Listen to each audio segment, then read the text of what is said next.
অবশেষে ৭ বছরের শিশু সোহানার নিথর দেহ উদ্ধার হলো ধানের জমি থেকে। ভরতপুর থানার সৈয়দ কুলুট গ্রামে শনিবার সন্ধ্যায় এক ৭ বছরের শিশুকন্যা সোহানা খাতুন খেলতে গিয়ে নিখোঁজ হওয়ার ৭২ ঘন্টা পরে তার দেহ মিলল ধানের জমি থেকে। মাঠে ধান কাটতে এসে দেখে সেই সোহানা খাতুনের নিথর দেহ পড়ে রয়েছে ধানের জমির উপরে। পরে প্রশাসনকে খবর দিলে ভরতপুর থানার পুলিশ প্রশাসন এসে দেহটিকে উদ্ধার করে ময়না তদন্তের জন্য পাঠিয়েছে। এই ৭ বছরের কন্যা শিশুকে এভাবে কেন প্রাণে মেরে ফেলা হলো, এই নিয়ে চিন্তিত গ্রামবাসীরা দাবি করছেন ভবিষ্যতে যেন এই ধরনের ঘটনা আর না ঘটে। তার জন্য প্রশাসনের কাছে আমাদের দাবি, দোষীকে যেন উপযুক্ত কঠোর শাস্তি দেওয়া হয়। এই ঘটনার তীব্র চাঞ্চল্য ছড়িয়েছে পুরো এলাকায়।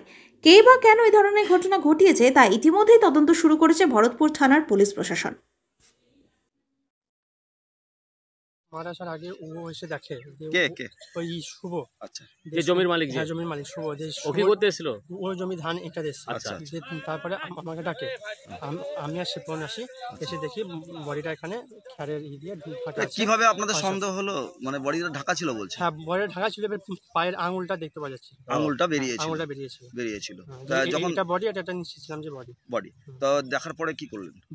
দেখার পরে আমি এখানে আমাদের একটা আইবি আছে ফজলু ভাই, তিনাকে ফোন করলাম। তারপরে ওদের বাড়ি একজনকে ফোন করলাম, তারা এলো, এসে এরকম বাড়ি আবার উদ্ধার হলো। কি মনে হচ্ছে আপনাদের? এটা পরিকল্পনা করে ফোন করা হয়েছে এরকম মনে হচ্ছে। কি ধানটা কতদিন আগে কাটা হয়েছিল? ধানটা বলছে 1 সপ্তাহ আগে। তখন থেকে ফাঁকা পড়েছিল জমি? হ্যাঁ, তার মানে আজকে ফেলে গেছে? আজকে ফেলে গেছিল। কি নাম আপনার? আমার নাম খন্দকার গোলাম মুর্শেদ, আর ডাক নাম হচ্ছে পারভেজ। বাড়ি কোথায়? বাড়ি এখানে সত্যি। কি হতে পারে ঘটনা? যে বডিটা পাওয়া গেল, আমরা গত শনিবার থেকে সন্ধ্যেবেলা থেকে আমরা খুঁজে না পেয়ে আজ মোটামুটি প্রায় 60 ঘন্টা হয়ে গেল। অথচ আমরা খুঁজে পুলিশ যথেষ্ট তৎপরতার সহযোগিতায় প্রচুর তৎপরতা এখনও চালিয়ে যাচ্ছিলেন ওরা। যে এই মুহূর্তে পাওয়া গেল বডিটা, এই বডিটা যে এই কাজ করেছে, যে বা যারা এই কাজের সঙ্গে জড়িত আছে, পুলিশের কাছে একটাই আমাদের আবেদন, যেন যে বা যারা এই কাজের সঙ্গে জড়িত তাদেরকে খুঁজে বের করে উপযুক্ত যেন শাস্তি দেওয়া হয়, এটাই আমার আর্জি। কিন্তু এগুলো তো পুলিশ তদন্ত করেছিল বা এই মাঠগুলো দেখা যায়নি, আজকে পাওয়া গেছে। এই কারণ হয়তো সেই যে ব্যক্তি এই কাজটা করেছে সে হয়তো ওকে কোনো জায়গায় সামনে রেখেছিল, যে সে প্রচুর সোশ্যাল মিডিয়া হয়ে গেছিলো, হয়তো সে দেখেছে আমি আর সামাল দিতে পারবো না, তার কারণে সে নিয়ে এসে এখানে রেখে দিয়েছে। খুনের কারণ কি হতে পারে বলে মনে করছেন? তা এখন এই মুহূর্তে তো বলতে পারবো না কি কারণ।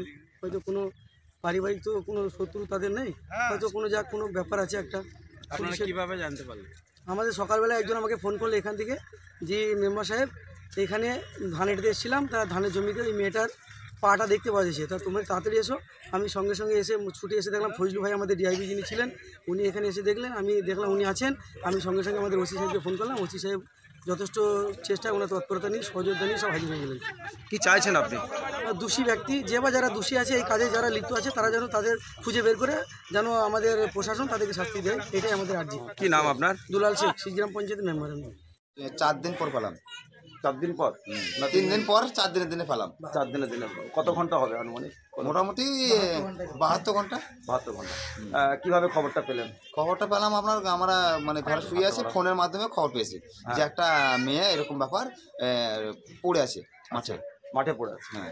আপনার বাড়ি থেকে কত দূর? বাড়ি থেকে মোটামুটি সামনেই, বেশি দূর নয়। আচ্ছা, 4-5 মিনিটের রাস্তা। কোন জায়গা ওটা? ওটা ওই হিন্দুপাড়া থেকে একটু মুচিপাড়া থেকে একটু যে হ্যাঁ। কি দেখলেন?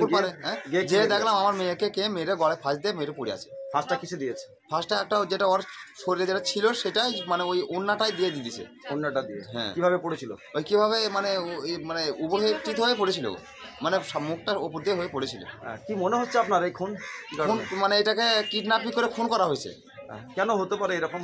এটা বলতে পারবো না কি কারণে হতে পারে, হয়তো কোনো কারণবশত করেছে। বাড়ি থেকে কখন বেরিয়েছিল ছেলে? ওই তো সন্ধ্যাবেলায়, শনিবারে সন্ধ্যাবেলা 6:30 নাগাদ, 6:30 7টা নাগাদ এরকম টাইম। এভাবে কি প্রতিদিনই বেরোতো? এভাবে প্রতিদিনও খেলা করতে বেরোতো। আচ্ছা, কখন জানতে পেরেছিলেন যে নিখোঁজ হয়ে গেছে? নিখোঁজ হয়ে গেছে বলতে গেলে হয়তো 2-10 মিনিট পরে জানা গেছে। যে খোঁজাখুঁজি করেছে এবারে সেবারে করতে এবার বাচ্চা হারিয়ে গেলে তো প্রথমে বাড়ি খুঁজবে না। এবার এটা জিনিসটা তো তারপরে খোঁজাখুঁজি পরে, তখন অনেকক্ষণ খোঁজাখুঁজি পরে তখন এই কেসটা তখন মানে পুলিশের কাছে যায়। এখন কি চাইছেন? আমি এখন সাজা চাইছি, ফাঁসির, দোষীদের ফাঁসি। আচ্ছা, মানে আমি জানের বদলে জান চাই, আমি কিচ্ছু চাই না। আপনি কি করেন? আমি একটা ফেরি করি, ব্যবসা করি। কোথায়?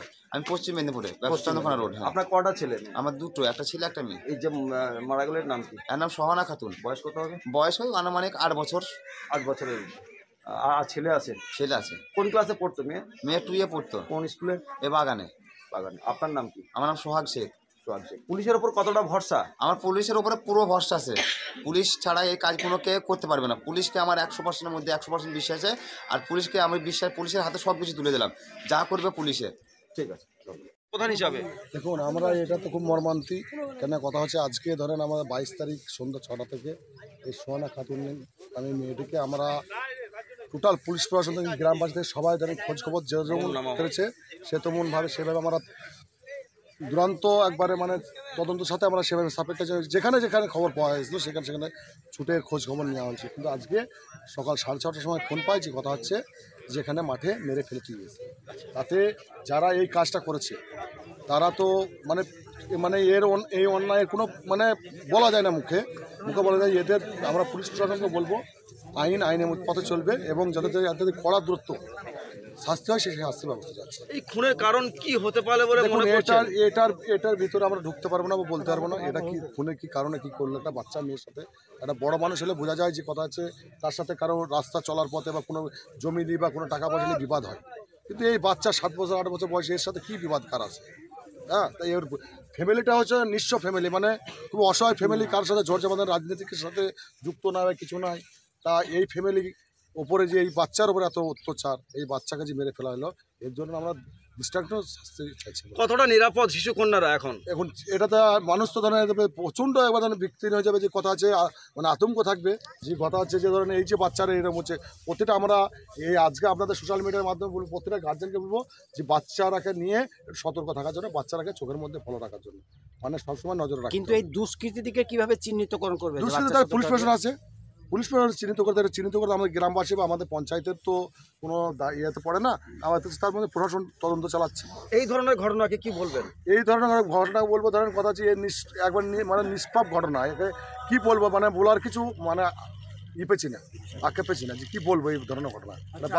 এই ধরনের যাতে দুর্ঘটনা না ঘটে তার জন্য আপনি কি পদক্ষেপ নিতে চান? পদক্ষেপ আমরা দেখেন বলি, আমরা পুলিশ প্রশাসনের পূর্ণ সহায়তা করবো যাতে এই ধরনের ঘটনা ঘটেছে কোনো রকম সে যে আসামি তাকে তার ফাঁসি ছাড়া অন্য কোনো ব্যবস্থা নেই। আমরা এটা গ্রামবাসী এবং এলাকাবাসী সবাই মিলে আমরা এই ধরনের ঘটনা যেন আর কোনো বাবা মায়ের কোল খালি না হয়, কোনো বাচ্চা যেন এরকম নির্ভর না হয়। কি নাম আপনার? আমার নাম আমির হামজা, শিজগ্রাম পঞ্চায়েত প্রধানের প্রতিনিধি।